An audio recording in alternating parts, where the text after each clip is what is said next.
Good morning, this is Zachary from Zachary Sweeps. The reason why I'm doing this video today is I fitted this wood burning stove for this customer, and what it was basically the people, well, I actually adjusted it all for them and got it working in a different way because with these stoves, a lot of the stoves that you've got on the market, in fact, the majority of them, they have a collar on an outlet on the top and an outlet at the back. So you can either have them at the pipe coming out of the back, or you can have the pipe coming out of the top.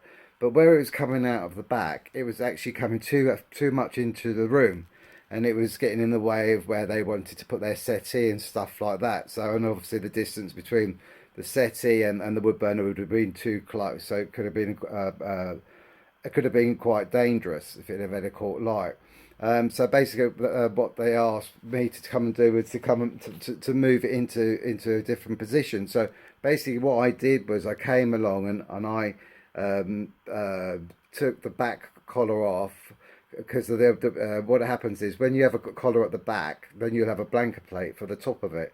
And vice versa. So what basically all I had to do is take the collar off at the back and take the blanket plate off at the top, put the blanket plate on the back, and then put the collar on the top, and then pushed it back into the actual builder's recesses. This is what they call these builder's recesses, and push it back so it's further back into the appliance. So now they've got a nice walkway. I'm not going to show you around the room because obviously for privacy reasons I don't do that. I just specifically just concentrate on the stoves, as you know, with all my videos. And then that's what it looks like. So it didn't look right at all before with it sticking so far out, because you can imagine it's sticking out quite a lot.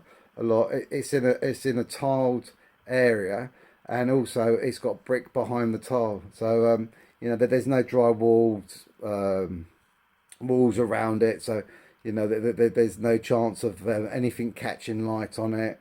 It's a really lovely stuff, and it's made such a huge difference for them now. And basically, the other thing I was going to point out as well. So yeah, basically, what I was going to say is if you've got a stove that's sticking out too far in the room, and you're thinking, oh, I'd really like it more in the actual builder's recess, it can be done, because remember they have two collars, one on the top and one at the back. So you have two choices, as long as they have like either a T-piece with an inspection hatch on the back, or 45-degree bend at the back, two 45-degree bends, so you can, when you take the baffle plate out inside, you can sweep it from inside and then go straight up. If you have a T-piece, it has an inspection hatch on the side, you take that off and then you're able to sweep it. The other thing as well is make sure that you put your fans like that, so that they're facing towards the pipe, because you're going to get the heat from the pipe, as I've always pointed out, and also the heat that sort of builds up around it. It's got a register plate above us, so that none of the heat can escape anywhere.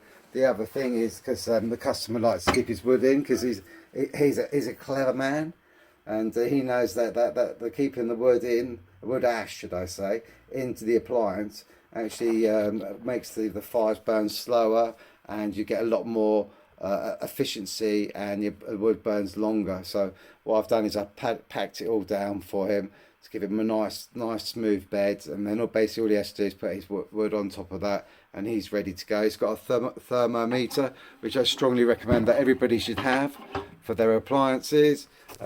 Realistically, you want to go for the ones that stick to stainless steel, but a lot of people they get the ones that end up sticking on the cast iron. So and there's no issues with this. It's quite an old appliance, so it works wonders. And then also, obviously, always check these carbon monoxide detectors. Hold it down, wait till it bleeps, and then like wait for a little bit, see the green lights going on, so we know that it's working. Then we push it down again, and then it should. That's it. It flashes, turns off. But what you want to do with them is you want to check them at least once a month. Make sure that they're working, and realistically as close to the appliance as possible. Even though that the customer doesn't burn smokeless fuel, so if there was any leakages or anything like that, he would know. But I just thought I'd point that out, because they're really happy with the way it's come out, And if you weren't aware of that, you don't have to have the pipe coming out of the back. You can have it coming out of the top. Hope you have a great day from Zachary Sweet, and yay, it's Friday.